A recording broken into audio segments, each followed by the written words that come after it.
What's up and welcome back to Cryptographics. Today, we're going to be going over 5 different pieces to the WAATSA NFT puzzle that you need to understand before you go and you mint your first NFT. We're going to be going over today the process of minting, where you can see your NFT, talking about gas fees and gas limit increases so that way you don't get a failed transaction, some strategies, as well as one critical component that you need to understand before you mint and before you burn your NFT. So let's get into today's video. So let's start by just talking about where the yield, the Icosa yield here, comes from in this pool. Now, it gets the exact same amount as each of the other 2 pools, because how each pool gets its amount of Icosa per day is the entire amount of Hedron burned in the previous day is divided by the T-share rate, and that's divided by 10. We're not going to do the math. It's not, but just so you know where it comes from, that's where the Icosa yield is generated. So this pool will always get the exact same amount of Icosa distributed to it as the Icosa staking pool and the Hedron staking pool. And you will get your percentage based on your pool ownership, which will show up here when you mint one of these NFTs, which we're about to get into. So the process of minting is actually quite simple. Now, the link for this is going to be in the description. It is app.icosa.pro, and you're going to come down to this, or come to this website. On the left-hand side here, you're going to see apps, and you're going to see Hex, Hedron, and Icosa. You're going to want to come down here to the Icosa tab, where you're going to see the Icosa staking, the Hedron staking, the We Are All the SA, and the HSI buybacks. Now, of course, the We Are All the SA is the place you want to go. This is the only place where you can actually mint the NFT. So it's actually a very simple process. Now, if you want to mint the NFT, simply click on this Mint a WAATSA NFT button here on the right-hand side. Now, your wallet has to be connected. If it's not connected, it's not going to show this entire screen. So make sure your MetaMask is unlocked and you've connected it, or you have it open to the Ethereum network. Now, what you need to do is click on this Mint the WAATSA NFT option there, and you're going to see a Select Crypto dropdown. Now, you get the option to actually send ETH, wrapped ETH, which is what WETH is, USDC, Hex, Hedron, and Maxi. Now, these funds, you lose them. Like it says in the description here, any crypto used to mint a WAATSA NFT will not be returned to you. You must have no expectations of profit from the work of others. Again, and this is only up for 14 days. So I think it was up as of 2 days ago, so it should be up till the 28th approximately. Again, you type in, once you've selected your amount of crypto that you want to use from the list here, you type in ETH, let's say it's maybe 1. And of course, I don't have this much in here. So there's 2 steps that I don't have because I have no funds in this wallet. And again, I'm going to actually address something here because in the last video, I had a bunch of comments, people saying, why don't you use at least 100 Hex to show us the whole process? The only way I can get funds into my burner wallets is by using one of my other wallets, my actual wallets. And so I'd prefer not to dox myself in what I have in my wallets. So I am not going to be doing that in any of my wallets unless someone would like to donate for a future video. So that way, if they have a doxed wallet that they don't mind sharing, in order to use those funds to show you guys how to do this complete from start to finish. So what will happen though, once you have your Ethereum or your Ether or whatever tokens you want, you type in the amount, you're going to click, because what will happen here is if you delete this, it's going to say Mint NFT. So you click Mint NFT, and what should happen if you actually have any crypto in your wallet is you'll see a little gas window come up, just like you're doing any other transaction in crypto, and it will say it's probably going to be about $6, $7, $8 tops, and there might be an approval window that will come in here for this specific function. So you may have to spend $1 or $1.25 or something like that before you actually mint your NFT.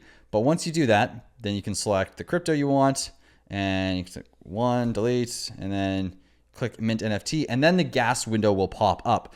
And I have seen people talk about the gas limit and that the fact that there are some people that are actually having failed transactions. So we're going to address this right now. So I'm over on the testnet for this so I can show you guys exactly how to avoid any of these failed transactions. So here's how you do it. Let's say I wanted to end this Hedron stake.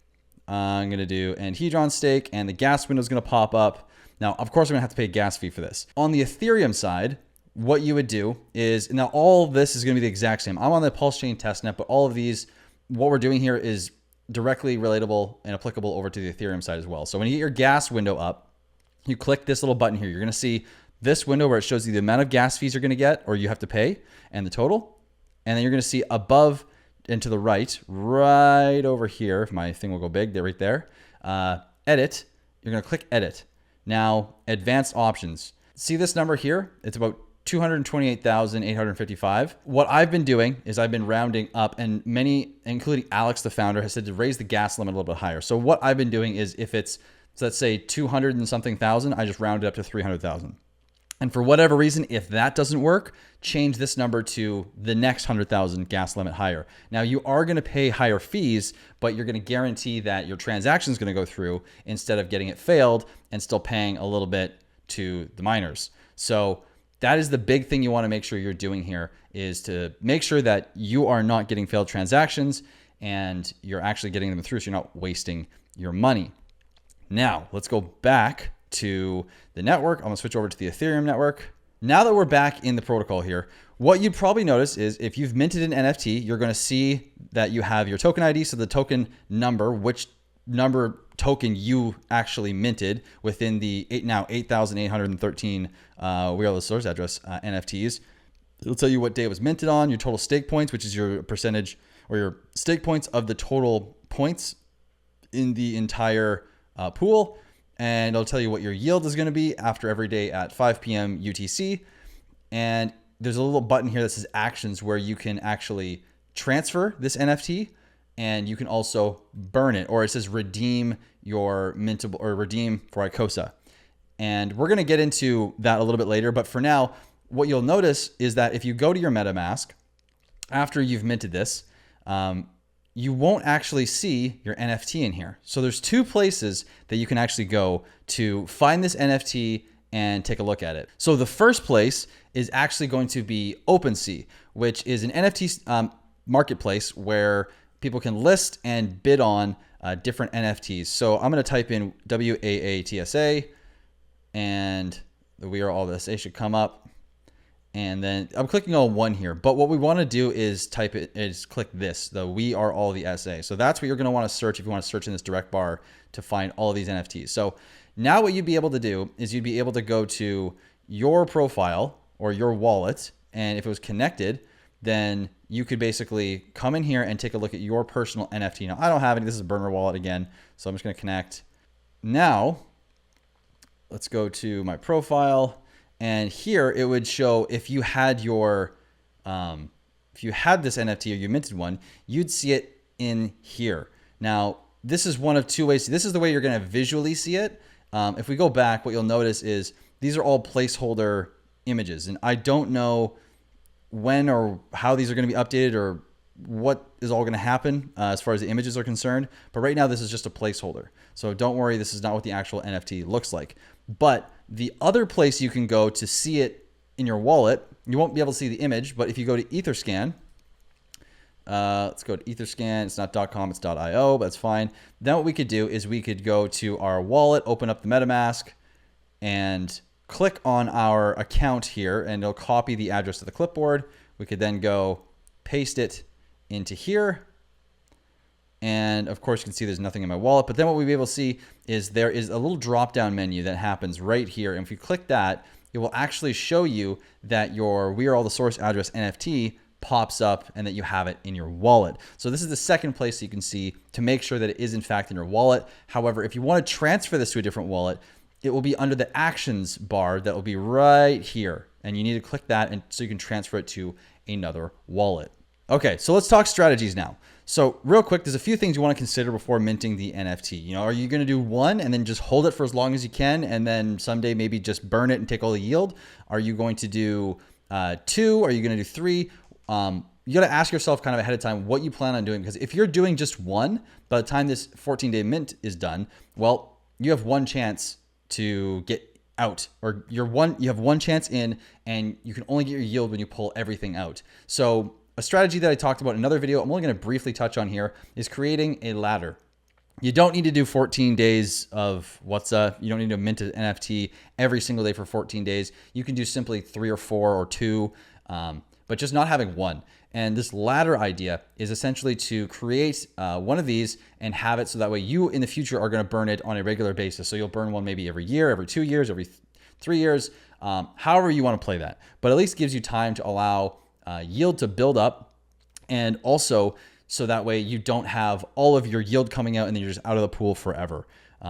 It just gives you options and flexibility. And maybe one day these things are worth a whole lot of money and they're able to be collateralized. Well, if you've allowed this to build up over time and you haven't sold it, that may be something that you have the option to do if you're still in this pool. So, and speaking of that, one of the things that we need to talk about here, actually, before I go into that, what I want to say is if you want the full strategy overview of what I was just talking about, there's another video that I made 2 or 3 days ago called NFTs that only go up. Go watch that video if you want the full strategies that I've come up with, or all the strategies I've come up with to date for the WAATSA NFT. So go there if you want the complete breakdown.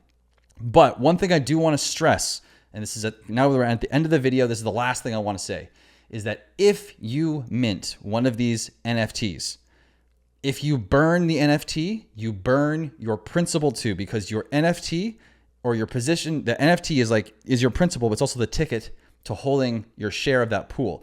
Your ticket is your principal.